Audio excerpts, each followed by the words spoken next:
So hello everyone, welcome to learning loop. So आज हम पढ़ने वाले हैं nature and significance of management. Business का चैप्टर है, काफ़ी इंटरेस्टिंग है और काफ़ी सॉर्टेड है, ज़्यादा कंफ्यूजिंग नहीं है। ठीक है, तो बेसिकली यहाँ फीचर वगैरह भी हम देखेंगे, सिग्निफिकेंस की मैनेजमेंट की क्या ज़रूरत है हमें और मैनेजमेंट क्या होता है हम ये भी देखेंगे। तो हम पहले यही देखते हैं कि आखिरकार ये मैनेजमेंट जिसके बारे में हम पढ़ रहे हैं ये होता क्या है, व्हाट इज़ मैनेजमेंट, राइट। तो सबसे पहले हम ये जानते हैं। तो अगर मैं एक लेमन लैंग्वेज में बोलती हूँ तो मैनेजमेंट एक ऐसी चीज़ है जिससे हम लोगों से काम निकलवाते हैं। हमारे कुछ गोल्स होते हैं, उनको अचीव करने के लिए हम लोगों को कैसे उनको यूज़ करें, हम कैसे उनसे काम निकलवाएं, बस यही होता है मैनेजमेंट। जो ये काम कर लेता है उसको हम मैनेजर कह देते हैं। और मैनेजमेंट ना कोई ऐसा नहीं है कि बहुत बड़ी बड़ी कंपनीज़ में ही हो रहा है, सिर्फ मैनेजमेंट हर जगह हो रहा है, आपके आसपास हर जगह मैनेजमेंट होता है। एक छोटी सी शॉप से लेकर एक बड़ी सी कंपनी तक मैनेजमेंट अगर ना होना तो कुछ भी नहीं चल पाएगा।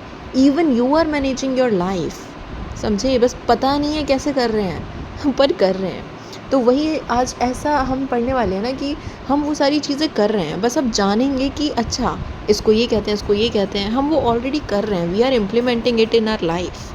तो चलो देखते हैं, इसका डेफिनेशन लिखती हूँ मैं। काफ़ी सिंपल है, वही जो मैंने बोला, it is a process of getting things done from other. और हम दूसरों से काम निकलवा रहे हैं किस लिए, ताकि हम अपने गोल्स को अचीव कर सकें, राइट। तो इसमें क्या आ जाएगा, टू अचीव गोल्स, बस यही आ जाएगा। और अब इस डेफिनेशन को कंप्लीट करने के लिए दो और वर्ड्स हैं, to achieve goal effectively and efficiently. ये दो वर्ड्स हैं, काफ़ी बहुत कंफ्यूज करते हैं ये बच्चों को। ठीक है, क्योंकि ये ना काफ़ी सिमिलर वर्ड्स हैं पर इनके मतलब दोनों के अलग हैं। अच्छा, अब इसमें ना तीन कीवर्ड्स हैं, उनको हम थोड़ा डिटेल में पढ़ेंगे।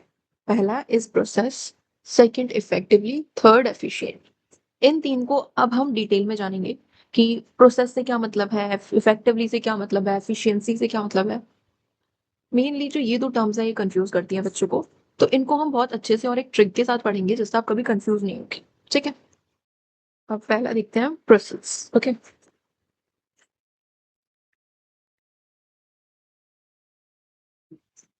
Process.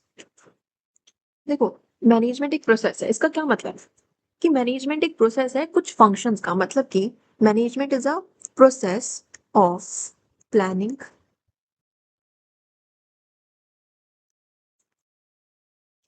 Organising, directing, oh sorry, organizing, staffing, directing and control।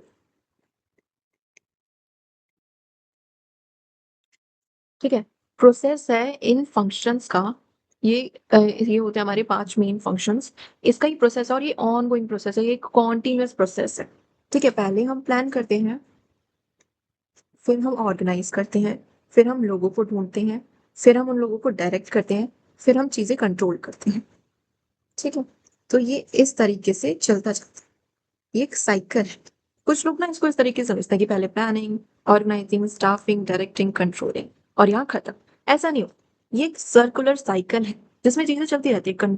जब कंट्रोलिंग की टाइम आता है ना, तो हम वहां पे देखते हैं कि क्या कमी है, क्या डिफरेंस आ रहा है हमारे जो हमने डिसाइड किया था और जो हो रहा है उसमें क्या डेविएशन आ रहा है। कंट्रोलिंग के टाइम पे हम वो देखते हैं और फिर उसे देख के हम नया प्लान ड्रॉन अप करते हैं कि अगली बार ये गलती ना हो या इस गलती को सुधारने के लिए।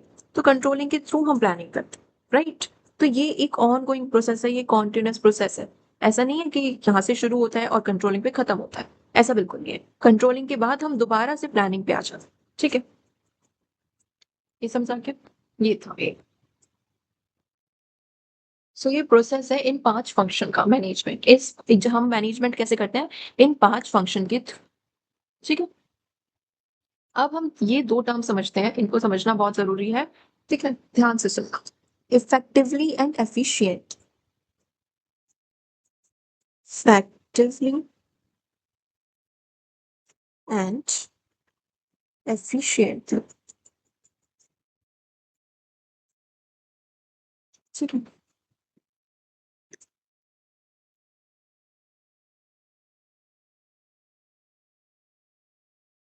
ओके, अब ध्यान से देखो।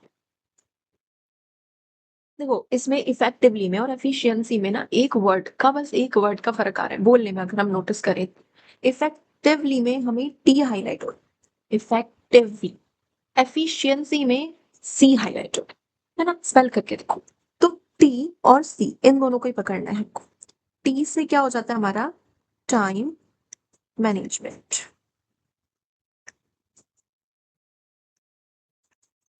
और सी से क्या हो जाता है हमारा?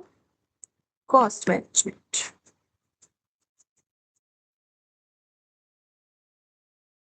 ठीक है। बस बस यही यही होता है मेन। यही है क्रक्स। ये समझ आ गया? सब सेटल है, सब सॉर्टेड। इफेक्टिवली में टी की साउंड आ रही है, तो इफेक्टिवली का मतलब टाइमली काम कंप्लीट करना। इफिशियंसी में सी के साउंड आ रहा है, तो इसका मतलब है कॉस्ट मैनेजमेंट, कम कॉस्ट में काम कंप्लीट करना। बस, बस और कुछ नहीं है। अब एक एग्जांपल दूंगी मैं, ठीक है, ताकि आपको इफेक्टिवली एफिशिएंटली बिल्कुल क्लियर हो जाए एक तरफ। ठीक है। और बहुत इंटरेस्टिंग एग्जांपल है, ध्यान से सुनो। चलो देखते हैं। सपोज एक कंपनी है, एग्जाम्पल। एक कंपनी ने दो एम्प्लॉयज है, दोनों एम्प्लॉयज को सेम टास्क दिया है कि दोनों को 500 ड्रेसेस रेडी करनी है इन 1 मंथ। ठीक है। और पर ड्रेस कॉस्ट जो है 200 रुपीज होनी चाहिए।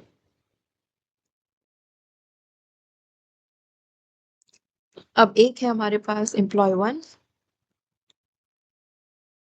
एक है हमारे पास एम्प्लॉय 2।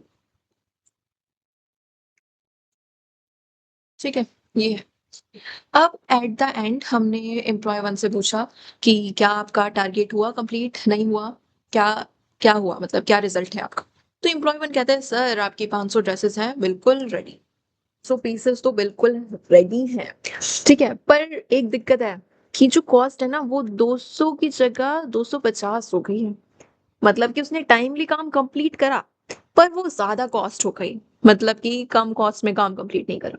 मतलब कि टाइम मैनेजमेंट तो परफेक्ट थी, पर कॉस्ट मैनेजमेंट नहीं हो पाई उस पे। तो एम्प्लॉय 1 का केस अगर हम देखें तो उसने टाइम मैनेजमेंट काफी अच्छे से करा। ठीक है, एम्प्लॉय 1 1 स्टार। पर एम्प्लॉय 1 जो है कॉस्ट मैनेजमेंट नहीं कर पाए। समझे? उसने टाइम मैनेजमेंट तो बहुत अच्छे से करा, पर वो कॉस्ट मैनेजमेंट नहीं कर पाया। एम्प्लॉय 2 का देखें अगर हम, एम्प्लॉय 2 का देखें, तो एम्प्लॉय 2 कहता है सर मैंने काम तो 180 रुपए में, मतलब 180 रुपीज में कंप्लीट कर दिया है, 200 की जगह। मतलब कि जितनी कॉस्ट डिटरमाइन की थी उससे भी कम कॉस्ट में काम कंप्लीट करा है। तो भाई वाह, कॉस्ट मैनेजमेंट तो मतलब कम कॉस्ट में काम तो बहुत बढ़िया करा है। पर जो 500 पीसेस का टारगेट था वो पूरा नहीं हो पाया, सिर्फ 450 पीसेस ही रेडी हो पाए। मतलब कि टाइमली काम कंप्लीट नहीं करा। एम्प्लॉय 2 ने टाइम मैनेजमेंट नहीं करा अच्छे से, पर एम्प्लॉय 2 ने कॉस्ट मैनेजमेंट बहुत अच्छे से करा है, क्योंकि उसने कम कॉस्ट पे काम कंप्लीट करा है, राइट? तो हम मैनेजमेंट क्यों करते हैं? ताकि ऐसी कोई भी सिचुएशन ना आए। ऐसा ना हो कि कोई ज्यादा कॉस्ट पे जल्दी जल्दी काम कर रहा है या फिर कम कॉस्ट पे लेट लेट काम कर रहा है। ऐसा ना हो, इफेक्टिवली भी हो, एफिशिएंटली भी हो काम। मतलब कि टाइमली भी कंप्लीट हो और कम कॉस्ट में भी कंप्लीट हो। ठीक है, इस वजह से हम मैनेजमेंट करते हैं, ताकि हम गोल्स को टाइमली और कम कॉस्ट में अचीव कर पाए। अब समझ आया इन दो टर्म्स का मतलब? अच्छा, एक बार डेफिनेशन पढ़ते हैं अब, क्योंकि हमारे सारे जो 3 मेन पॉइंट्स थे वो बहुत अच्छे से हमने क्लियर कर लिए। तो मैनेजमेंट क्या है? मैनेजमेंट एक प्रोसेस है। प्रोसेस किसका? Planning, organizing, staffing, directing, controlling. इनका प्रोसेस है। मतलब कि हमें ये सारे पांचों फंक्शन परफॉर्म करने पड़ते हैं, ताकि हम दूसरों से काम निकलवा पाए और अपने गोल्स को अचीव कर पाए टाइमली और कम कॉस्ट में। ठीक है, दिस इज मैनेजमेंट। यहाँ ये कंप्लीट हुआ, और ये आपको बस अब दिमाग में बैठ गया आपके। कुछ करने की जरूरत नहीं है, ये बस इतना ही है। अच्छा, अगर आप जैसे ऑनलाइन वगैरह मैनेजमेंट की डेफिनेशन देखते हो तो उसमें 3 4 और वर्ड ऐड हो गए हैं, जैसे रिपोर्टिंग, है ना, कोऑर्डिनेटिंग, ये सब 3 4 चीजें। कोई कंफ्यूज होने वाली बात नहीं है इसमें। देखो, कोऑर्डिनेटिंग वर्ड क्या होता है? कोऑर्डिनेट करना, मतलब सबको एक साथ लेके चलना। ठीक है, सबके साथ में कोऑर्डिनेशन बनाए रखना, वो कोऑर्डिनेशन होता है। ठीक है, रिपोर्टिंग वही कंट्रोलिंग में ही आ जाता है, रिपोर्टिंग। तो बस थोड़े फैंसी वर्ड्स है, बाकी मतलब सबका सेम है। मेन क्रक्स यहाँ पे मैंने सारा बता दिया। तो यहाँ मैनेजमेंट की डेफिनेशन हमने बहुत अच्छे से कवर कर ली है। अब चलते हैं आगे।